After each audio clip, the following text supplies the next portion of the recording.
আমি দুঃখিত মাসুদ ভাই সময় নেওয়ার জন্য। আমি দর্শকদের প্রশ্নে যাব। আমাদের ফারাজ অর্ণব ভাই একটা প্রশ্ন করেছেন, সেটাও আমি তাকে বলেছি যে ফারাজ ভাই যদি যুক্ত হতেন সমৃদ্ধ হতাম আমরা।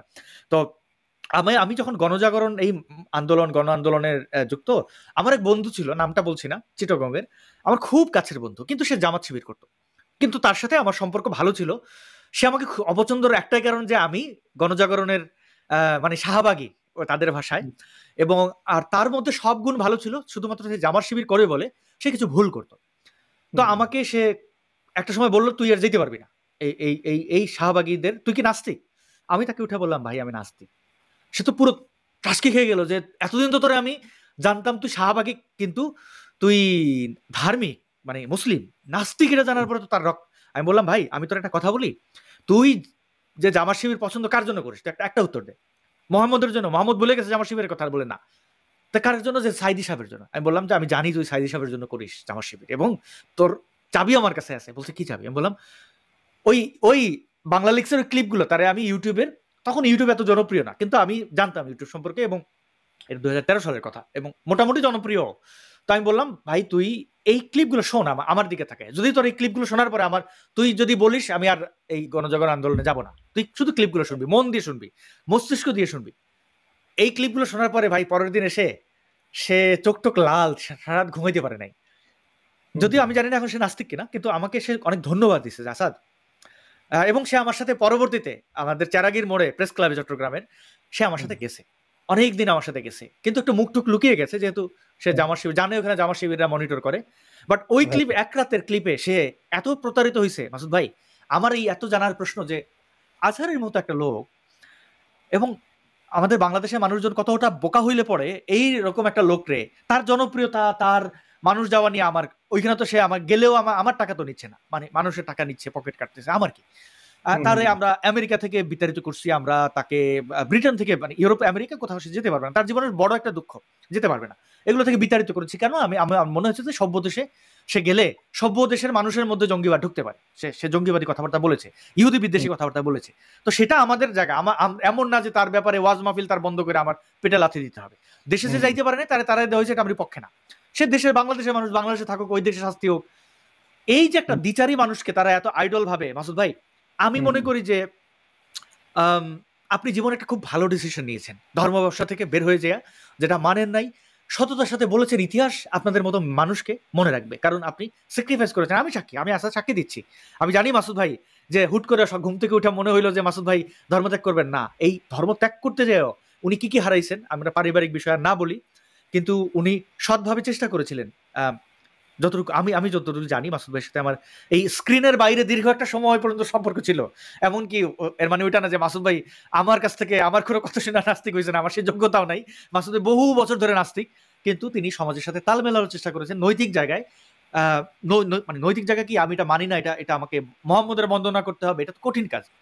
তারপরেও পারিপার্শ্বিক অনেক কিছু বিবেচনা করে ব্যক্তিগত জায়গা থেকে মাসুদ ভাই থাকতে চেয়েছিলেন, যে কম্প্রোমাইজ করে, হ্যাঁ মোহাম্মদের বন্দনা করতে হচ্ছে, তাও অনেক সময় মেনে নেব, কিন্তু নিজের সাথে সংগ্রাম তো নৈতিক মানুষ করতে পারেন না। মাসুদ ভাইকে স্যালিউট যে আপনি এত বড় একটা স্যাক্রিফাইস করেছেন মাসুদ ভাই, এটা আমি খুবই কৃতজ্ঞ আপনার কাছে। এবং আমরা গত এই পর্বের আগের পর্বে অর্থাৎ 2 পর্ব আগে আমরা দেখছিলাম বেলাল, মুফতি বেলাল, তিনি যুক্ত হয়েছিলেন আমাদের মাঝে। এখন তিনি নেই, কেন যুক্ত হচ্ছেন না তাও জানি না, কিন্তু এই মানুষগুলো যাদের মধ্যে এই কিউরিওসিটি আছে, এক টেবিলে বসে কথা বলার চেষ্টা করেন, তাদের মধ্যে মুক্তি অসম্ভব নয়। যারা আমাদেরকে দেখছেন, মাসুদ ভাই আপনি একটু যদি এখানে বিস্তারিত আমাদের বলে শেষ করেন, যে যারা আমাদের দেখেন, কথা শোনেন, আমাদের তো উদ্দেশ্য না নাস্তিক হওয়া, কারণ নাস্তিক হইলে তো আমরা, মাসুদ ভাই আপনি কি পাইছেন? আপনি নাস্তিক হয়ে বলে নাস্তিকদের ইহুদি নাসারারা টাকা পয়সা দেয়, আমেরিকার ভিসা দেয়, কি কত কথা। ব্যক্তিগত পর্যায়ে মাসুদ ভাই খুব বিপদে আছেন, এটা সত্য কথা। তো যাই হোক, আপনি তো কিছু পান নাই, কিন্তু আপনি কি পেয়েছেন? যে এই আপনার কি মনে হয় যে ইসলাম বা যারা শুনছেন আমাদেরকে, তাদের মধ্যে কি মুক্তি সম্ভব? 2টা প্রশ্ন, আপনি কি ব্যক্তিগতভাবে পেয়েছেন? নাস্তিক হওয়ার পরে আপনি কি অনেকগুলো গার্লফ্রেন্ড, অনেক নারী, অনেক অনেক মদ তো আপনি খান না, সিগারেটও খান না আমি জানি। তো এই মদ, সিগারেট, নারী, টাকা পয়সা, আমেরিকার ভিসা, আরো কত কিছু বলা হয়, এগুলো আপনি পাইছেন কিনা? এবং যারা আমাদেরকে শোনেন তাদের মধ্যে আপনি মুক্তি দেখেন কিনা? একটা তো আগ্রহ আছে, শোনেন নিশ্চয়ই। আচ্ছা, আমার কোনো একজন একটা বিষয় বলি। আমার কোনো এক যাকে অনুজ প্রতিম বা ছোট ভাইয়ের মতো একজন আমার প্রিয় মানুষে একদিন আমাকে প্রসঙ্গক্রমে বলছিল যে, ভাই আপনি মদও খান না, সিগারেটও খান না, নাইট ক্লাবেও যান না, বারেও যান না, আবার একটু অন্য মেয়েদের সাথে একটু প্রেম করবেন তার কিছুই করেন না। পুরোই হুজুরদের মতো মানে হুজুররা তো যাই হোক বিভিন্ন অজুহাতে করে, আমাকে এটা বলো, হুজুররা তো বিভিন্ন অজুহাতে করে যে দ্বিতীয় বউ, তৃতীয় বউ, গনিমতের মাল, এটা সেটা, মাঝখান দিয়ে অন্য কিছু মনে করো না। আপনি মানে হুজুরের যে সুবিধা সেটাও আপনি হারাইলেন, ওদিকে নাস্তিক হওয়ার পরে যে একটা ওপেন জীবন সেটাও আপনি করেন না। তা আমি ইউজুয়ালি আজকে বলেই দিই, যে যে কোনো জায়গায় আমার বন্ধুদের মধ্যে কোথাও যদি মদানুষ্ঠান হয়, মানে মদের অনুষ্ঠান যদি হয়, সেখানে আমি থাকি হ্যাঁ হ্যাঁ। মদ্যমণি, মানে আমি হচ্ছে মদ পরিবেশন করি বা আমি থাকি, খাই না সেটা অন্য আলাপ। আচ্ছা মাসুদ ভাই, যাই হোক, দুঃখিত ইন্টারাপ্ট করছেন, আপনি কি ড্রাইভিং করতে পারেন? না পারি না। ড্রাইভিংটা শিখে নেন, কারণ এই এটা খুব রেয়ার মদের অনুষ্ঠানে কেউ চালাইয়ে নিয়ে যাবে সব মাতালদেরকে, হ্যাঁ এটা রেয়ার। আচ্ছা ঠিক আছে, ওটা শিখবো কোনো এক সময় সুযোগ করে। জি, তো মানুষের যাই জীবন হোক, বাঁচবে। জি। আমাকে বলছে ভাই আপনার জীবনে তো কোনো মজা স্বাদ নেই, আপনি বেঁচে থাকেন কেমনে? আপনার, আমি বললাম যে এই যে আমি লাইভে গিয়ে হোক বা আমি যে ইসলামের বিরুদ্ধে কথা বলতে পারি বা আমি যে সত্য যেটা আমি বলতে পারি, আগে বলতে পারতাম না। দীর্ঘ একটা সময় আমি কিন্তু ইসলামের বিরুদ্ধে কথা বলতে পারতাম না, আমার মুখকে আটকে রাখা হয়েছিল যখন বাংলাদেশে ছিলাম। এটা এত সুখ, আমি বললাম যে 100 বার এটাকে করে, মানে হ্যাঁ, কি যেন ভুলে গেলাম, আর ইংলিশ শব্দটা কি, মানে 100 বার বীর্যপাত হলে যে সুখ পাওয়া যায়। আমরা তো সবাই বিবাহিত মানুষ, আমি বিবাহিত মানুষ, আরো অনেকে যারা শুনছেন, আমি বললাম এ, তার চেয়ে বেশি সুখ পাই আমি ইসলামের বিরুদ্ধে বললে। সত্যি আমার ভালো লাগে, এটা আমার বিরাট অর্জন। কেন কেন যে আমাকে দিয়ে মানে মিথ্যা কথা এতদিন যে বলানো হয়েছে, বলেছে যে প্রতারিত আমি হয়েছে। আমি এই যে প্রতারণা করা হয়েছে আমার সাথে, আমাকে ভুল বোঝানো হয়েছে, এরকম ভাবে আজকে পৃথিবীর 150 কোটি, যদি 150 কোটি মুসলমান থাকে, 150 কোটি মুসলিমের মধ্যে যারা নাস্তিক তাদের কথা ভিন্ন, কিন্তু বাকি এই যে বিরাট সংখ্যক মুসলিমদের সাথে প্রতারণা হচ্ছে, তাদেরকে বলা হচ্ছে যে মুসলমান নাকি এই মোহাম্মদ নাকি মহাপুরুষ, মোহাম্মদ নাকি চরিত্রবান, অথচ দুনিয়ার সমস্ত মুসলিমদের চরিত্র মোহাম্মদের চেয়ে ভালো। আমি কথাটা আবার বলছি, দুনিয়ার সমস্ত মুসলিমদের চরিত্র মোহাম্মদের চেয়ে ভালো। মোহাম্মদের মতো চরিত্রহীন হওয়া কোনো মুসলমানের পক্ষেই সম্ভব না, কারণ অত অত বড় চরিত্রহীন এই যুগে যদি কেউ হতে যায়, তাকে মানে হয় পুলিশ গুলি করে মারবে, নয়তো ক্রস ফায়ার মারবে, নয়তো তাকে সরকার নিয়ে ফাঁসি দেবে, কিংবা যে দেশে মৃত্যুদণ্ড নেই সেখানে অন্তত কারাদণ্ড হবে, দীর্ঘ একটা সময়ের কারাবাস হবে। হুম। আমি একটা কমেন্টের দিকে একটু খেয়াল করি, একজন একটা কমেন্ট জি। লিখেছে যে মোহাম্মদকে নাকি মক্কায় আল আমিন বলা হতো, এবং মোহাম্মদ নাকি আপনার ইয়ে কি বলে সবার নিকট ভালো মানুষ ছিল, মোহাম্মদের ব্যবসা ছিল, উনি কেন ঝুঁকি নিয়ে ইসলাম প্রচার করতে গেলেন? আমি একটা আজকে এটা আমি মাঝে মাঝে চিন্তা করেছি বলবো, ভাই মোহাম্মদকে আল আমিন বলা হতো, এটা কোরআনের কোথায় আছে, হাদিসের কোথায় আছে? দয়া করে আমাকে একটু দেখাই তো, মুসলমানদের কাছে আমি একটু জানিয়ে রাখলাম কোন হাদিসে আছে। আমি যদি বরং এবার এবার যদি মুসলমানদেরকে বলি, মক্কার লোকেরা মোহাম্মদকে কি বলতো, কোরআনের আয়াত পাঠ করে করে আমি শোনাতে পারি। আল আমিন তো বলতোই না, তারা বলতো কাযালিকা মা আতাল্লাযীনা মিন ক্বাবলিহিম মির রাসূলিন ইল্লা ক্বালু সাহিরুন আও মাজনুন। মোহাম্মদকে বলতো পাগল, জাদুকর, গণক বলতো, এবং গণক আর কোরআনে আয়াত জাদুকর। আছে না এই জন্য যে আমি পাগল না, পাগল না, আমার নবী পাগল হ্যাঁ, না, আল্লাহ বলে হ্যাঁ, মোহাম্মদ বলে। এবং কখনো কখনো যেহেতু মোহাম্মদ ছন্দ বানিয়ে বানিয়ে কিছু সূরা নাজিল করেছে, কখনো কখনো বলেছে কবি, এটাও আবার কোরআনে খণ্ডন করা আছে, ওমা হুয়া বিকাউলি শাইর কালিলাম মা তুমিনুন, যে কি বলে এটা কোনো কবির কথা নয়। এবং কোরআনের মধ্যে সূরা তাকবীরের মধ্যে একটা জায়গায় তো ভয়ঙ্কর রকমের কসম খেয়েছে, ফালা উকসিমু বিল খুন্নাসিল জাওয়ারিল কুন্নাসি ওয়াল লাইলি ইযা আসআসা ওয়াস সুবহি ইযা তানাফফাসা ইন্নাহু লাকাউলু রাসূলিন কারীম। এটা একজন কোরআন নাকি একটা সম্মানিত রাসূলের বাণী। এর একটু পরে গিয়ে এই সূরার শেষ দিকে আছে ওমা সাহিবুকুম বিমাজনুন, তোমাদের যিনি যিনি সঙ্গী মানে মুহাম্মদের কথা বলা হচ্ছে, সে পাগল না, সে পাগল না, মানে মুহাম্মদের কোরআনে অনেকবার বলা হয়েছে সে পাগল না। তার মানে মোহাম্মদকে যে লোকেরা পাগল বলে ডাকতো, কখনো বলতো পাগল, কখনো বলতো জাদুকর, কখনো বলতো গণক, কখনো বলতো কবি, মানে কবি সে কি বলে পজিটিভ অর্থে বলতো না, মানে নেগেটিভ কবি আছে না, যে যারা চটি বানায়, চটি হ্যাঁ সাহিত্যিক হ্যাঁ টাইপের কবি, হ্যাঁ হ্যাঁ হ্যাঁ। চটি সাহিত্যিক টাইপের কবি বলতো। তো এবার মানে ওই যে মুসলিমরা কি করে, মডারেট মুসলিমরা বিশেষ করে পুরো মিথ্যাচার দিয়ে সমাজকে ভরে রেখেছে। মোহাম্মদ নাকি আল আমিন বলতো লোকেরা, মাসুদ মোহাম্মদকে ভাই, আল আমিন বলতে পারে নেই। এই এই এই যে আপনি প্রতারিত হয়েছেন, আমি আপনাকে যতদূর চিনি পাগল মোহাম্মদ হলে আমরা মোহাম্মদকে ছাড় দিতাম, মানে পাগল নিয়ে তো আর আমরা তো অন্তত কতটা খারাপ লোক না, মানে একটা হুম, পাগল মানুষ কথাবার্তা বলেছে। মোহাম্মদ যে কারণে আমাদের হত্যা করতে বলে, নাস্তিকদেরকে বা ইসলাম ত্যাগকারী মুরতাদকে মোহাম্মদ জানতো ধুরন্ধর, যে আমার হাটে হাড়ি ভাঙিয়ে দেবে যে আমার আমার জিনিস জেনে ছেড়ে দেয় যদি। জান আপনি মুফতি, ইসলামের অন্যতম শ্রেষ্ঠ একটা ডিগ্রি, সর্বোচ্চ ডিগ্রি, তো আপনি তো জানেন এই যে কথাবার্তাগুলো বলছেন যে আসলে মিলিয়ে দিচ্ছে না 2 2 4, এটা মোহাম্মদও জানতো, সেই সময় মানা করে গেছে যে ইসলাম ত্যাগ করলে, গ্রহণ করলে ঠিক আছে আরো আসো, আর গেলে তো এইগুলা মিলতেছে মাসুদ ভাই। আরেকটা স্যাক্রিফাইসের কথা আমি আবার আপনাকে স্যালুট করতে চাই, এবং সেই সাথে আমি আমার নিজের ঢোলটা একটু পিটাই রাখি মাসুদ ভাই। আমি যে দেশে থাকি ওই দেশটা অনেকটা পশ্চিমা ধ্যান ধারণা ইয়ে করে।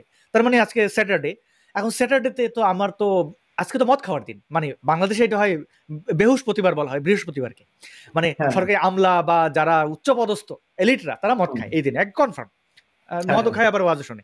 তো এই বৃহস্পতিবারের মতো আজকে তো স্যাটারডে, তো এখন এই মুহূর্তে আমার পাবে যাওয়ার কথা, বারে যাওয়ার কথা, বা বন্ধুদের সাথে বসে আড্ডা দেওয়ার কথা। আমি এখন ইসলাম পচানোর, মানে ইসলাম ইটসেলফ, আমি ইসলাম বিদ্বেষী, মুসলিম বিদ্বেষী না, এবং ইসলাম বিদ্বেষীর কারণ হচ্ছে যে ইসলাম আমার সাথে প্রতারণা করছে। তো আমি আমার ব্যক্তিগত জীবন বাদ দিয়া এখন হয় আমি হ্যাংওভার হইয়া টলবো, নইলে আমি পাবে থাকবো, দুইটার একটা, মানে টাইম জোন যদি দুইটা বলেন যে উল্টা এসপার নইলে ওসপার। কিন্তু আমি স্যাক্রিফাইস করতেছি, আপনি আপনার জীবনের চেয়ে এত গুরুত্বপূর্ণ সময় আপনার ব্যক্তিগত জীবনে, ছুটির দিন, রোদ নাই, বৃষ্টি নাই, শীত নাই, এই যে আপনি এখন বলি দর্শকদের যে মাসুদ ভাই আসলে এত শীত যেখানে আছেন, এত শীতের জন্য তিনি তাড়াতাড়ি ঘুমিয়ে পড়বেন, এই ঘুম বিসর্জন দিয়ে উনি কিন্তু এখন অনেকে ওনার ওখানে মধ্যরাত, মানে বুঝতে পারেন রাত 2টা 1টা সময় মাসুদ ভাই আমাদের সাথে কথা বলতেছেন, এটা কিন্তু একটা বিগ স্যাক্রিফাইস। এই স্যাক্রিফাইসটার কারণটা হচ্ছে ওই চেতনার জায়গা, আমরা প্রতারিত হয়েছি। আমার জায়গায় আমি খুব ক্ষুদ্র একটা জায়গা থেকে, আমি আমার ইসলামিক কোনো ওইরকম ব্যাকগ্রাউন্ডও নাই বলার মতো, চেষ্টা করি এই জিনিসগুলো তুলে ধরার জন্য। মাসুদ ভাই ওই চেষ্টাটা করেন, এবং এই চেতনার যে চিন্তার মিল এবং কমন শত্রুর জায়গা থেকে আমরা কিন্তু একে অন্যের বন্ধু। যারা মনে করেন ইহুদিন আসার, আরে ইসলাম যে জানে, বোঝে এবং যে বিদ্রোহ করতে পারছে, তার সব বিক্রি করে দিয়ে হলেও সে এটা সমালোচনা করবে, টাকা দেওয়ার দরকার নাই, এইটা বাস্তবতা। তো এইটাই মাসুদ ভাই, স্যালিউট জানবেন প্রথম দিন হিসেবে। আমি আর আপনার বেশি দীর্ঘায়িত করবো না, ফারাজ ভাইয়ের কাছে, ফারাজ ভাই যুক্ত হওয়ার জন্য অনুরোধ করেছিলাম। ফারাজ ভাই আমাদের মধ্যে একদম অন্যতম একজন ব্রাইট পারসন, তার 2টা প্রশ্ন আছে, আপনি যদি তার প্রশ্ন দিয়ে শেষ করে ফেলতেন মাসুদ ভাই, আর আপনার যদি কিছু অ্যাড করার থাকে। ফারাজ ভাই। থ্যাংক ইউ মাসুদ ভাই যুক্ত করার জন্য। আই হোপ আপনারা ভালো আছেন। মাসুদ ভাই আপনিও আই হোপ ভালো আছেন। ভাই আমি জাস্ট ছোট 2-1টা প্রশ্ন করতে যুক্ত হলাম, যে আমরা তো বর্তমানে দেখছি যে আফগানিস্তান এবং পাকিস্তানের মধ্যে একটা যুদ্ধ লেগে গেছে অলমোস্ট। তো এখন আমার প্রশ্ন হচ্ছে যে আমরা তো ছোটবেলা থেকে কাফেরদের বিরুদ্ধে যুদ্ধ, শুধু ডিফেন্সিভ যুদ্ধ, আক্রমণাত্মক যুদ্ধ ইসলামে নেই, শুধু অন্য কেউ অ্যাটাক করতে আসলে তারপরে নিজেকে ডিফেন্ড করার জন্য যুদ্ধটা করা যায়, সেটার কথা শুনে আসতাম। এখন আক্রমণাত্মক যুদ্ধটা যে একটা নৈতিক জিনিস, এটার কথা শোনা যায়, বাট মুসলিমের মধ্যে কি যুদ্ধ করাটা ইসলাম অনুযায়ী জায়েজ কিনা? ভাই বা মাসুদ ভাই, এটাই হচ্ছে আমার মূল প্রশ্ন আর কি।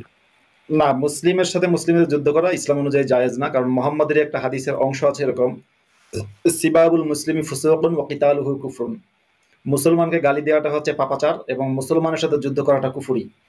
অর্থাৎ মুসলমানের সাথে কেউ যদি করে আপনার যুদ্ধ শুরু করে, তাহলে সেই আসলে মুসলমান থাকে না, সে কাফের হয়ে যায়। তাছাড়া মুহাম্মাদের আরেকটা হাদিসে আছে যে মুসলমানদের উপরে তরবারি উত্তোলন করবে সে মুসলমান থাকবে না, হাদিসটার ভাবার্থটা এরকমই। এখন এবারে যে আপনি দেখছেন যে আজকে আফগানিস্তানের সাথে পাকিস্তানের ফাইট, এবারে আবার আরো একটা ঘটনা কিন্তু ঘটেছে সম্ভবত গত বছর। আফগানিস্তানে পাকিস্তানে হামলা করেছিল ইরানে হামলা করেছিল পাকিস্তান। যদিও সেটা পরে মানে মিটমাট হয়েছে, কিন্তু দুই দেশের সাথে যুদ্ধ, মানে একটা ছোটখাটো যুদ্ধে জড়িয়ে গেছিল। এটা কিন্তু এমন না যে নতুন। মুসলমানদের হাতে মুসলমান এত বেশি খুন হয়েছে, আমার ধারণা যে মুসলমানদের হাতে অমুসলিম এত বেশি খুন হয়নি। এবার এটা দেখবেন মুহাম্মাদের সাহাবীরা, মুহাম্মাদের মৃত্যুর পরে আলীর সাথে মুয়াবিয়ার যে যুদ্ধ হলো, বলা হয় যে সেই যুদ্ধে, সিফিনের যুদ্ধে, সাহাবী এবং পরবর্তী সময়ের তরুণ মুসলমান, মানে মোট কথা মুসলমানদের সাথে মুসলমানদের সেই যুদ্ধে প্রায় 60,000 থেকে 70,000 মানুষ মারা গেছে। মুহাম্মাদের মৃত্যুর 100 বছরও কিন্তু পূরণ হয়নি, মানে 100 বছর না, মুহাম্মাদের মৃত্যুর পরে 50 বছরও হয়নি। মুসলমানদের সাথে মুসলমানদের যুদ্ধে 60 থেকে 70,000 মানুষ মারা গেছে এই যুদ্ধে।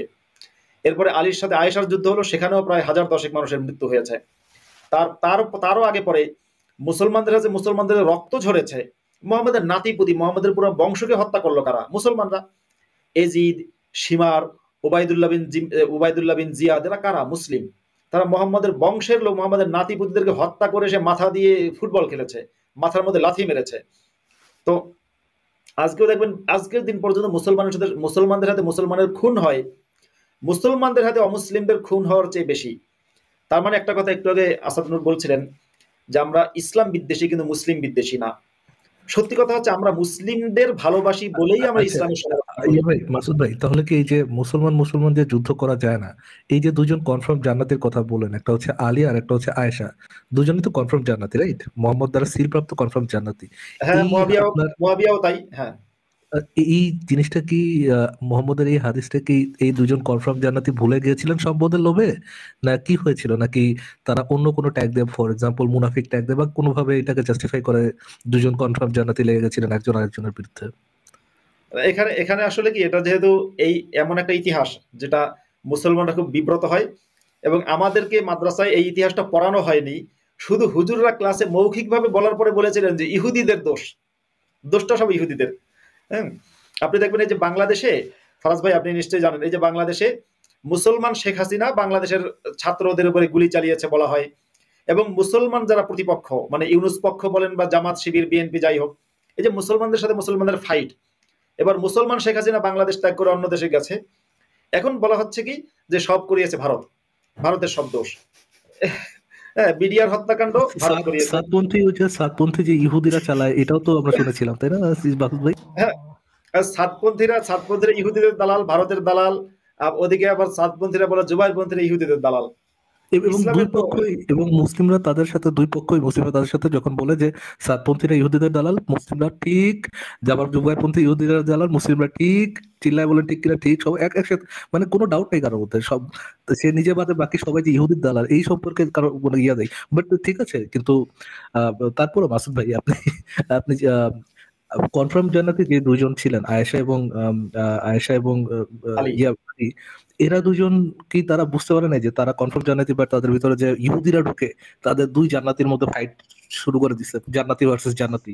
তো এই জিনিসটা কি তারা বুঝতে পারে না? এতই মূর্খ টাইপের লোক ছিলেন তারা। একজন না বলে জ্ঞানের দরজা, আর একজন বলে এত হাদিস ইয়া করছে, কত বড় জ্ঞানী। হ্যাঁ। এরা দুজন ধরতে পারেনি। না, এরা দুজন ধরতে পারেনি, এবং ইসলামের হুজুর, আমি জানি না হুজুররা কি জবাব দেয়, হুজুররা তো এর কোনো জবাব দিতে পারবে না। কিন্তু সত্যিকার কারণ তো আমরা জানি যে কনফার্ম জান্নাতি ভালো মানুষ বলা হয়, এই ভালোর আড়ালে এরা যে কি ছিল, আলী যে কত নিষ্ঠুর ছিল, কত ইতর ছিল, সেটা তো আমাদের জানতে বাকি নেই ভাই। হুম, মুসলমানরা যাই বলুক না কেন, আমরা তো জানি কতগুলো বিয়ে করেছে, কতগুলো খুন করেছে, ধর্ষণ করেছে, অপরাধে মানে মোহাম্মদের মতোই প্রায় আরেক পিস ছিল আলী। জি, মাসুদ ভাই, তার ঠিক আছে, বাট আমি আরেকটা জিনিস জানতাম যে মুসলমান মুসলমান যুদ্ধ করা যায় না, কিন্তু হচ্ছে কেউ যদি মুনাফিক হয়, মুনাফিকদের মধ্যে ইয়েটা করা যায় আর কি।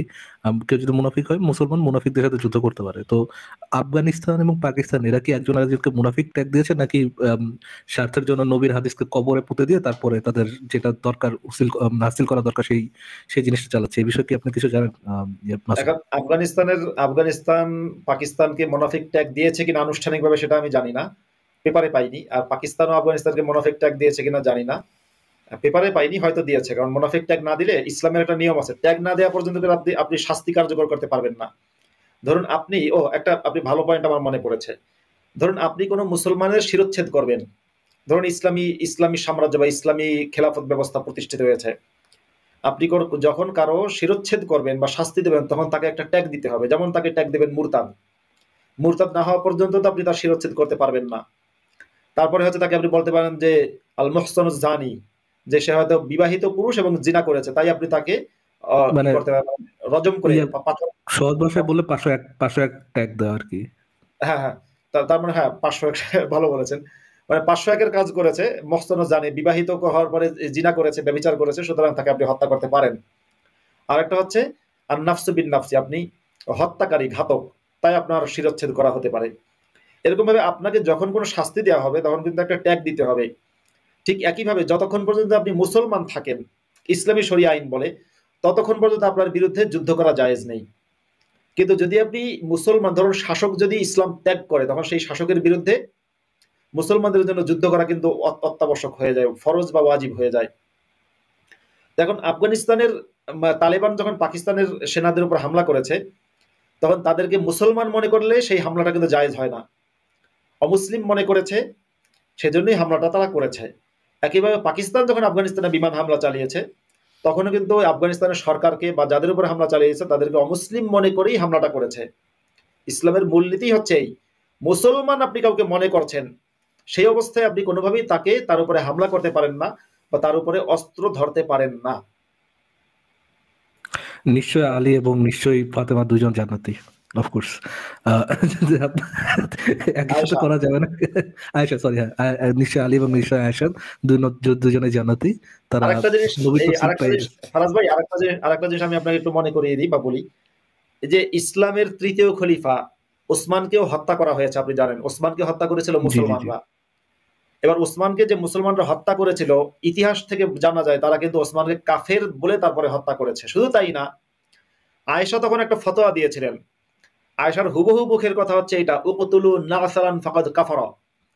আয়েশার ওই অর্থটার অর্থ হচ্ছে এই বুড়া বদমাসটাকে হত্যা করো, সে কাফের হয়ে গেছে। আয়েশা বলছিলেন যে বুড়া বদমাসটাকে হয়তো হত্যা করো, সে কাফের হয়ে গেছে। কার সম্পর্কে বলছিলেন? ওসমান সম্পর্কে। তার মানে ওসমানকে যে সমস্ত মুসলমানরা হত্যা করেছিল তারা কিন্তু ওসমানকে কাফের বলেছিল। এটা ইতিহাসে একেবারে স্পষ্টই লেখা আছে। জি, আবু বকর ছাড়া তো বাকি তিনজন খলিফাই অ্যাসাসিনেট হয়েছে না, তাদেরকে কি গুপ্ত হত্যা করে মারা হয়েছিল আর কি। ঠিক আছে মাসুদ ভাই, এটাই জানার যে ইসলামের যে কন্ট্রাডিকশন, যে একই সাথে মুসলমান হয়ে মুসলমানদের বিরুদ্ধে যুদ্ধ করা যাবে না, আবার একই সাথে দুজন জান্নাতি, এটা জানা সত্ত্বেও দুজন মানে যুদ্ধ করে ফাটা ফেলাইছে, এবং একজন জান্নাতি আরেকজন জান্নাতি, মানে মোহাম্মদ বলে গেছে সে হচ্ছে দিয়ে কনফার্ম জান্নাতি, কিন্তু মোহাম্মদের কোচি বউ যিনি ছিলেন তিনি বলেছেন যে সে এই বুড়া বেটা পাগল হয়ে গেছে, কাফের হয়ে গেছে, তাকে হত্যা করতে হবে। খুব খুব কনসিস্টেন্ট একটা ধর্ম পাওয়া যাচ্ছে। আসাদ ভাই, ওই যে সাতপন্থীদেরকে যে বলতেছিল, ইহুদিদের এজেন্ট বলতেছিল আর কি, বুঝছেন? তো ওই ভিডিওটাই আমি শেয়ার করছি। যদি একটু প্লে করেন ফারাজ ভাই, এবং আমি একটু একটা কমেন্ট পড়ে নেই। অনেকে বলছেন যে ইউটিউবে জয়েন লিঙ্ক পাচ্ছেন না। আসলে আমি বলছিলাম যে আমাদের টেকনিক্যাল প্রবলেম হচ্ছে।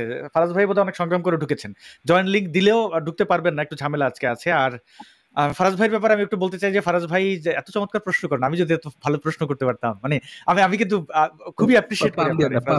পাম দিয়ে না সিরিয়াসলি, অতটুকু বলেন যে আমি কিভাবে আপনার মতো হব। হ্যাঁ, অতটুকু বলেন।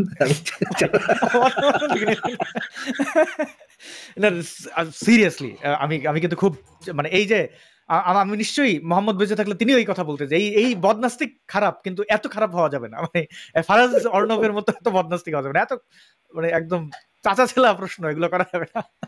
তো আমি খুবই অ্যাপ্রিশিয়েট করি ফারাজ ভাই আপনার প্রশ্ন, মানে চমৎকার। জি, আমাদের যদি একটু দেখাইতেন এই মারামারিটা। জি হ্যাঁ ভাই, এটা একটু দেখান যে সরাসরি থেকে ইসরায়েল থেকে যে বাংলাদেশের সাতপন্থীদেরকে কন্ট্রোল করা হয়, এবং বাঙালি যে সবাই এটার সাথে একমত, অসাধারণ একটা কনফার্মেশন করে দেখে। দৃষ্টি মনে হচ্ছে ফ্যাসিস্ট আওয়ামী সরকার ও তাদের দোসররা যুগ সাজস করে সাতপন্থীদের মাধ্যমে দেশকে অস্থিতিশীল করার একটি নীল নকশা করেছিল। তাদের এই নীল নকশা বাস্তবায়নে পার্শ্ববর্তী একটি দেশ এবং ইসরায়েলের প্রত্যক্ষ মদদ রয়েছে, কিছু জাতীয় দৈনিকে ফলাও করে প্রকাশিত হয়েছে। ঠিক বলতেই হবে ভাই, অফকোর্স নেতানিয়াহু বসে বসে সাতপন্থী কন্ট্রোল করছেন, যে কোথায় আছে তার প্রিয় সাতপন্থী। এখানে ইসরায়েল আছে আবার, বাবা, মানে ইসরায়েল তবলিগও চালায়, মানে কি একটা অবস্থা। এখানে শুধু ইসরায়েল না, ইসরায়েল, ভারত এবং আওয়ামী লীগ তিনজন মিলে সাতপন্থীদের চালাচ্ছে। আচ্ছা, এটা নিয়ে প্রশ্ন ফারাজ ভাই, আপনি কি এই প্রশ্নটা আপনার আসে যে, মানে অবশ্যই আপনার, যে সাদ সাহেব কি বলেছিলেন, কেন তার উপরে এত রাগ? মাসুদ ভাই যদি একটু বলতেন, উনি কি আসলে বলছেন? উনি কি কাফের, নাস্তিক আমাদের মতো কি? একটু খালি পকেটে খোঁচা দিছে ভাই। আচ্ছা, হ্যাঁ মাসুদ প্লিজ। মাওলানা সাদ, আসলে প্রথমত সাদের পরিচয়টা আমাদের জানা দরকার। যে বাংলাদেশের হুজুররা, মামুনুল হক, আহমদুল্লাহ সহ সব হুজুররাই সাদের পেছনে লেগেছে, হেফাজতের সব হুজুররা, এবং সাদপন্থীদেরকে বা সাদের অনুসারীদেরকে, সাদের অনুসরণ করার কারণে তাদেরকে ইহুদিদের দালাল বলছে। ইনফ্যাক্ট সোজা কথা হচ্ছে মাওলানা সাদ ও ইহুদিদের দালাল। মাওলানা সাদকে সেটা প্রথমে আমরা জানি। মাওলানা সাদ হচ্ছেন সারা পৃথিবী জুড়ে যে তাবলিগ জামাত আছে, সারা পৃথিবী জুড়ে যে তাবলিগ জামাত আছে, তাবলিগ জামাতের যে কেন্দ্রীয় সেন্ট্রাল কমিটি, আমি আর কি তাবলিগ জামাতের সেন্ট্রাল কমিটি বলতে সেভাবে বলছি না, আমি বোঝার স্বার্থে বলছি, শুরা কমিটি, সেই শুরা কমিটির প্রধান হচ্ছে মাওলানা সাদ। অর্থাৎ সোজা কথায় সারা পৃথিবীর তাবলিগ জামাতের আমির হচ্ছেন মাওলানা সাদ। দ্বিতীয় নম্বর কথা হচ্ছে তাবলিগ জামাতের যিনি প্রতিষ্ঠাতা, এই তাবলিগ জামাতের প্রতিষ্ঠাতার নাম হচ্ছে মাওলানা ইলিয়াস। মাওলানা ইলিয়াসের নাতি হচ্ছেন মাওলানা সাদ। অর্থাৎ তিনি একাধারে মাওলানা ইলিয়াসের নাতি এবং তিনি তাবলিগ জামাতের বিশ্ব আমির, মানে সারা পৃথিবীর তাবলিগ জামাতের আমির। এখন এই সাদের বিরুদ্ধে মানে ধরেন যে বিষয়টা হচ্ছে যে বিষয়টা এরকম যে খালেদা জিয়ার বিরুদ্ধে বিদ্রোহ করেছে বিএনপির কথার কথা জয়নুল আবেদিন ফারুক, অথবা অথবা দুদু একজন আছে না, কি দুদু যেন, অথবা ধরেন যে হাসিনার বিরুদ্ধে বিদ্রোহ করলো আওয়ামী লীগের ধরেন যে বদরুদ্দিন আহমদ কামরান। তা এই সারা পৃথিবীর যে তাবলিগ জামাত, সেই তাবলিগ জামাতেরই একটা পার্ট হচ্ছে বাংলাদেশ তাবলিগ জামাত। সেই বাংলাদেশ তাবলিগ জামাতের কিছু মানুষ জোবায়েরপন্থী যাদের বলা হয়, বা কিছু মানুষ মামুনুল হক বা হেফাজত ইসলাম, তারা এর বিরুদ্ধে বিদ্রোহ করেছে, বলছে আমাদেরটা হচ্ছে সহি। সাদ তো সারা পৃথিবীর তাবলিগ জামাতের আমির।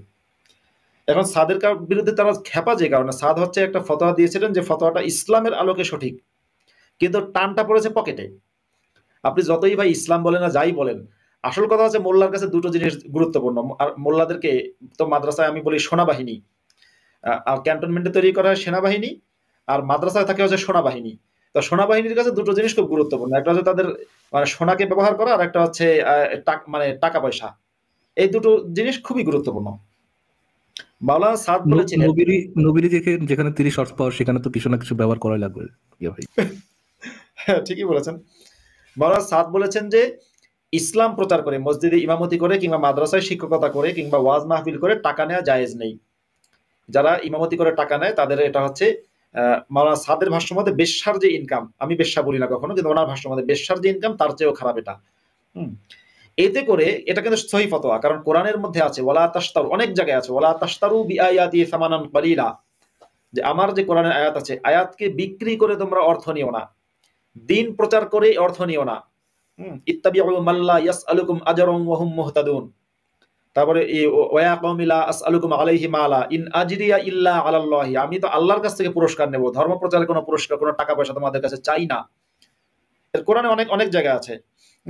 আম তাসআলুহুম আজরান ফাহুম মিন মাগরামিম মুসকালুন, সূরা কলামের মধ্যে আছে। আল্লাহ মুহাম্মদকে বলছেন, মুহাম্মদ তুমি কি তাদের কাছে টাকা পয়সা চাচ্ছ যে তারা এটা তোমার এইজন্য তোমার দাওয়াতে সাড়া দিচ্ছে না? তো এই দিন প্রচার করে বা ইমামতি করে মাদ্রাসায় পড়িয়ে ওয়াজ মাহফিল করে মিলাদ খতম দিয়ে টাকা নেওয়া জায়েজ নেই, এই কথাটা মাওলানা সাদ বলেছিলেন। দোয়া করে টাকা নেওয়া জায়েজ নেই এটা বলেছিলেন। এখন এটা সহি ফতোয়া, কিন্তু হুজুররা খেপেছে কেন? ভাই সহি কথাও আপনি হুজুরদের মানে সঠিক ইসলামের কথা বললেও হুজুরদের কাছে মার খাবেন যদি সেটা পকেটে টান হয়। সবার আগে ভাই পেট এবং চয়কারের চেয়ে ট, এটা সবার আগে, মানে হুজুরদের কাছে সবার আগে পেট এবং চয়কারের চেয়ে এবং ট, বুঝে নেন। মাসুদ ভাই, আমাদের দর্শকরাও মানে মানে অনেকগুলো প্রশ্ন করছিলেন, এই প্রশ্নগুলো অনেকটা ফারাজ ভাইয়ের মতোই, যে আমেরিকা বাদ গেছে, সাতপন্থী তার ব্যাপারে বলে, রাশিয়া বাদ গেছে, এই বাদগুলো গেল কেন? আমাদের এখানে দুরন্ত প্রকাশ মন্ডল দা উনিও প্রকাশ করছেন আমেরিকাটা বলতে পারবো, কেননা আমেরিকাটার সাথে এখন ইউনূস সাহেব জড়িত, চাচা মনে কষ্ট পেতে পারে। ওইটা নাম নেওয়া যাবে না। চিন্তা করেন একজন আলেম যিনি কিনা কোরআনের কথাই বলছেন, তাকে এখন ইসরায়েল ইহুদি মানে সাদ আল্লামা উনি সাদ কান্দা, ওনার নামটা পুরোটা আমার মনে নাই, সাদ কান্দলবি। আচ্ছা, তো জি, তো এই সাদ সাহেবের বিরুদ্ধাচরণের মূল কারণটা হচ্ছে যে এদের পেটে লাথি মারছে। যে মোল্লা প্রতিষ্ঠাতা আসাদ ভাই, যার অ্যানসেস্টররা মানে যার ইয়ারাই হচ্ছে, যার আলেমরা হচ্ছে যে মূল প্রতিষ্ঠাতা, এই জুবায়েরপন্থীরা এরা কিন্তু হচ্ছে আপনার আগাছার মতো, S fur age I know, ঠিক না মাসুদ ভাই? ওনারা কিন্তু মূল ধারার সাথে জড়িত না। জোবায়েরপন্থী যারা, তারা হচ্ছে দুইটা জোবায়ের আছে। আমি এখানে একটু বিষয় ক্লিয়ার করি। জোবায়েরপন্থী কারা? জোবায়েরপন্থী হচ্ছে তাবলিগ মাওলানা সাদের আগে তাবলিগ জামাতের আমির ছিলেন মাওলানা জোবায়ের। মাওলানা সাদ তো বর্তমান বিশ্বের তাবলিগ জামাতের আমির, সারা পৃথিবীর। আর তার আগে সারা পৃথিবীর তাবলিগ জামাতের আমির ছিলেন মাওলানা জোবায়ের, তিনি জোবায়ের হাসান, তিনি ছিলেন দিল্লিতে থাকতেন, ভারতের মানুষ, দিল্লির মানুষ। হ্যাঁ, তো মাওলানা জোবায়ের মারা যাওয়ার পরে মাওলানা সাদ হচ্ছেন তাবলিগ জামাতের আমির, নির্বাচিত হয়েছেন শুরা কমিটির কাউন্সিলের মাধ্যমে। শুরা কাউন্সিল বা ওদের যে সর্বোচ্চ পরিষদের মাধ্যমে তিনি তাবলিগ জামাতের আমির হলেন। একই সাথে তিনি কিন্তু তাবলিগ জামাতের প্রতিষ্ঠাতার নাতি, যেটা আমি আগেই বলেছি। তো এখন জোবায়েরপন্থী যারা, তাদের তো এখন কিছু একটা নিয়ে আগাতে হবে, বলে যে আমরা ওই যে মাওলানা সাদের আগে যিনি ছিলেন ওনার পন্থী। আর আরেক জোবায়ের আছে, বাংলাদেশের এক জোবায়ের আছে তাবলিগ জামাতের, সেই জোবায়েরও কিন্তু এই জোবায়েরপন্থী তাবলিগের নেতৃত্ব দিচ্ছেন।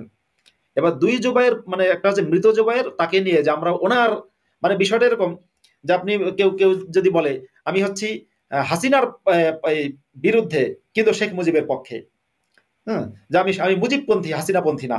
কিংবা কেউ বললো আমি খালেদাপন্থী, আমি জিয়াউর রহমান পন্থী কিন্তু খালেদাপন্থী না, ব্যাপারটা সেরকম হয়ে যায়। কারণ ওই বেটা তো মারা গেছে জুবায়ের, এখন জীবিত যিনি আছেন তিনি সাদ, তার নেতৃত্বেই বিশ্ব তাবলিগ জামাত চলে। কিন্তু ওই মৃত ব্যক্তিটাকে নিয়ে আর কি এরা এক ধরনের তালগোল পাকাচ্ছে, ওই যে পেটে লাথি পড়েছে সেজন্য। কাউকে আনতে হবে তাই আনা। একজন বলছিলেন যে আমি জামাত শিবিরের লোক, আমার পড়াশোনা নাই। হ্যাঁ, একাডেমিক ব্যাকগ্রাউন্ড নিয়ে আমি বলতে চাই আমি পড়াশোনাই করিনি, এখনো করছি। আর একটা হচ্ছে যে আমি জামাত শিবিরের লোক, একটা কেউ কমেন্ট করছিলেন, এটা স্যাটায়ার কিনা বোঝা যাচ্ছে না, বাট ঠিক আছে। মানে এই পন্থা এই পন্থা বলতে বলতে মানে আমার না মাসুদ ভাই এই প্রশ্নটা করার অন্যতম কারণ, খুব এটা অনেক শুনছি তো যে এই তো তোরা ইহুদিন আসারা যে কি জিনিস, মানে এত বেশি শুনছি আমি আগে ভাবতাম জিনিসটা হইতে পারে নিশ্চয়ই, এখন মনে হচ্ছে মানে আসলে কাদের বলে এই কথাগুলা, ভালো লাগে না? তুমি ভারতের দালাল, তুমি এই মোসাদের এজেন্ট, কেজিএফ, যদি রাশিয়া টাশিয়া এখন খুব একটা বলে না, যেমনটা একটু আগে আরেকজন কমেন্ট করছিলেন যে বাংলাদেশে এখন সুদের বিরুদ্ধে কোনো ওয়াজ হয় না। একটা মজার কথা বলি শোনেন, বাংলাদেশের যে সমস্ত মসজিদ কমিটির সভাপতি সুদের ব্যবসার সাথে জড়িত আছে, সেই সমস্ত মসজিদের ইমামরা কিন্তু সুদের বিরুদ্ধে ওয়াজ করেন না, এটা অনেক আগে থেকে ট্রেন্ড, আমরা জানি। তো ঠিক এরকম ভাবে আজকে সারা বাংলাদেশের সভাপতি যিনি, মানে বাংলাদেশের যিনি প্রধান উপদেষ্টা, তিনি সুদের পক্ষে আছেন। তো সুদের বিরুদ্ধে হুজুররা এখন ওয়াজ করবে নাকি? করবে না তো। সেটাই। আচ্ছা আসাদ ভাই, আমি কি দুই তিনটা লাইন বলতে পারি আর কি?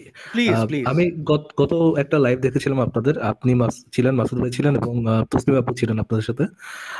আপনারা বলছিলেন যে তসলিমা আপু বা অন্যরা কেউ কি হয়েছিল কিনা, যে প্রতারিত হয়েছিল কিনা, তারা কি কাদের বিশ্বাস করেছে কাদের বিশ্বাস করেনি। তো এই যে জামাতি যারা বামাতিদের মতো কথা বলতো, বাট পরবর্তীতে বের হলো যে তারা জামাতি, এই যে ইয়েটা বের হলো, মানে এই যে পটটা পরিবর্তন হলো, আমি প্রথম থেকেই তাদেরকে আর কি করি, মানে তাদের উপর ভরসা করি না, বিকজ আমি অনলাইনে এই খেলা বহু বছর দেখছি। আসলে ভাই আপনি অবশ্যই দেখছেন যে কিভাবে মুমিনরা আমাদের সাথে সেকুলারিজমের কি কি খারাপ দিক আছে, তারপর হচ্ছে আপনার লিবারালিজমের কি কি খারাপ দিক আছে, এথিজমের কি কি খারাপ দিক আছে, এটা নিয়ে সে একটা অনেস্ট ডিসকাশন করতে চায়, এমন ভাব নিয়ে আসে। কিন্তু যখনই তার আইডিওলজি নিয়ে যখনই যে কোনো একটা কোশ্চেন আপনি করবেন, সে অফেন্ডেড হয়ে যাবে এবং ওই সম্পর্কে কোনো কোশ্চেন করবে না। সে আমাদের লাইভে এসে জিজ্ঞেস করে আমাদেরকে এরকম সোর্ট অফ যে ভাই একটু নিরপেক্ষ হয়ে বলেন তো ভাই, আমাদের নবী মোহাম্মদের জীবনে কি কোনো ভালো কাজ নেই? আপনারা যে সারাদিন তাকে নিয়ে মানে তার সমালোচনা করেন, তার কি জীবনে কোনো ভালো দিক নেই? আমি তো ভাবলাম যে সেই লোক অবশ্যই আমার সাথে একটা অনেস্ট ডিসকাশন করতে এসেছে। আমি তাকে বললাম, হ্যাঁ অফকোর্স আপনার নবী, যে কোনো মানুষই তার জীবনে সবই ভালো কাজ থাকবে বা সবই খারাপ কাজ থাকবে, এটা তো পসিবল না।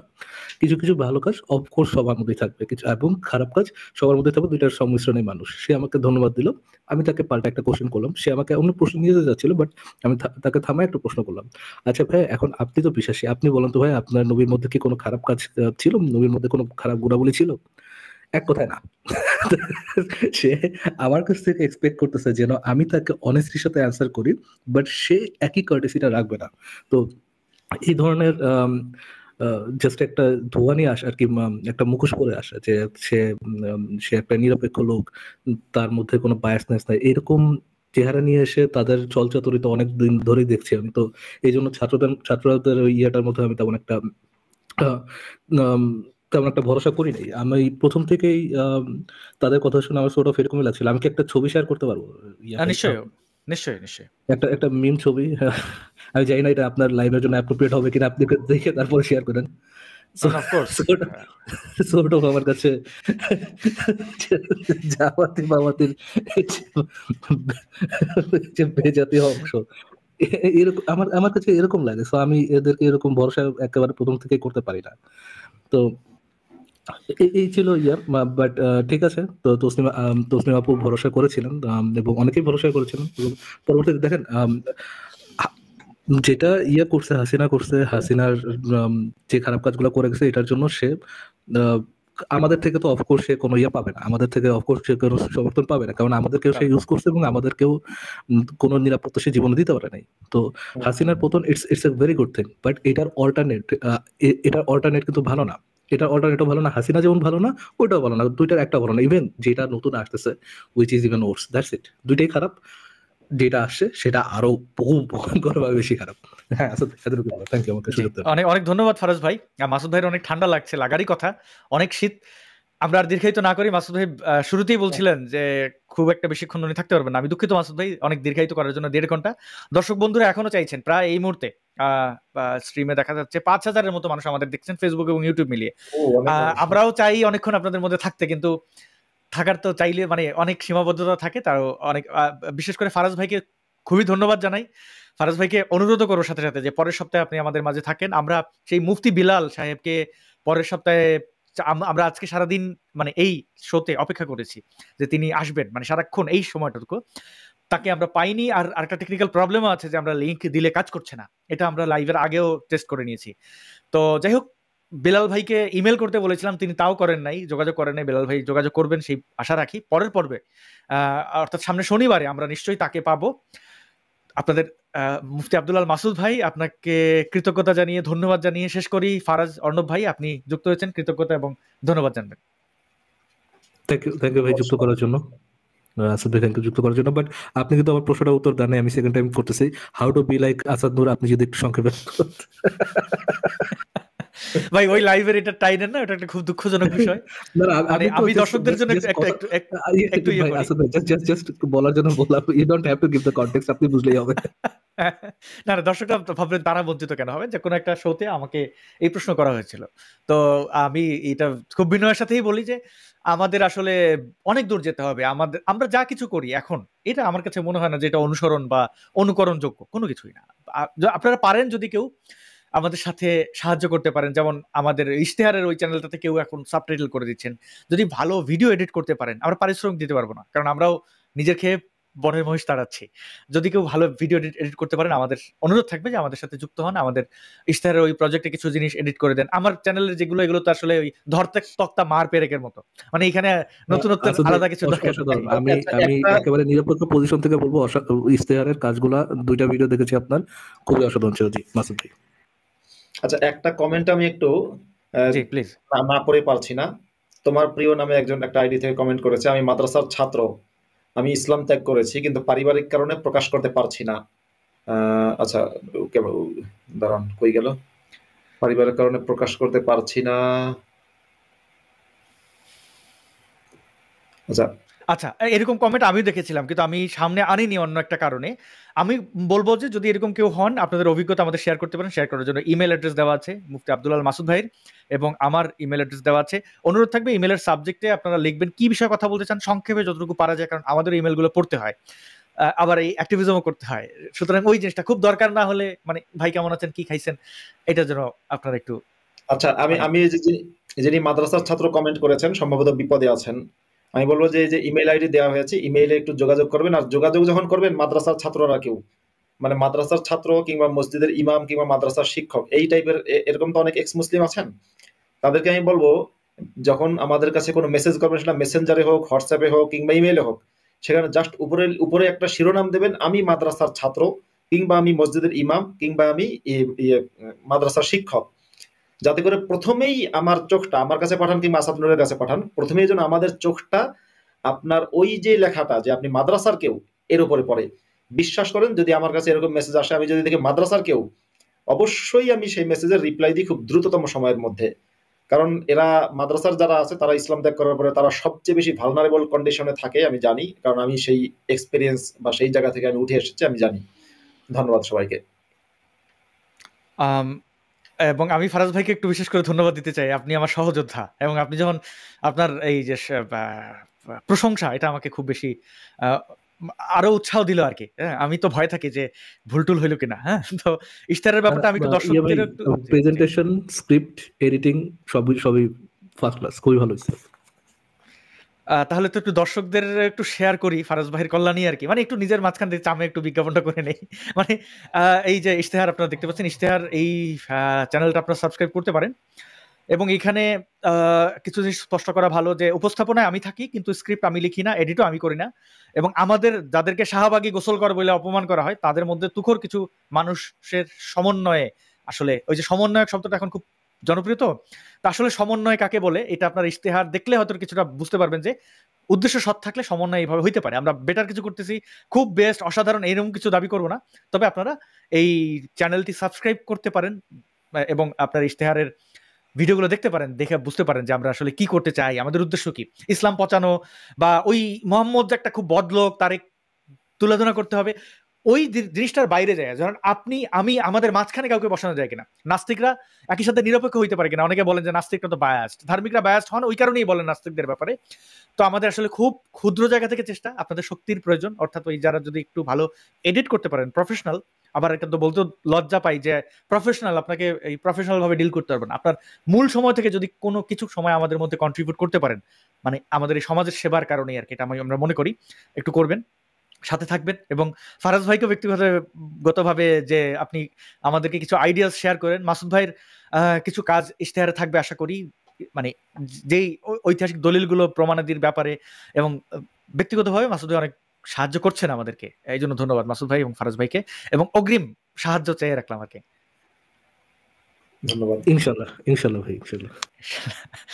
তাহলে লাইভ এখানে শেষ করি এবং দর্শক বন্ধুদের ধন্যবাদ দেই, শুভরাত্রি জানাই। বাংলাদেশের দর্শকদেরকে যারা আমেরিকায় আছেন, কানাডায় আছেন, তাদেরকে শুভ সকাল এবং দিন সুন্দর হোক। নতুন বছরে এটা আমাদের প্রথম লাইভ ছিল অন্ততপক্ষে এই ইসলাম বিষয়ক প্রশ্নোত্তর পর্বে। ফারাজ ভাইকে পেয়ে খুবই আনন্দিত। মাসুদ ভাই অনেক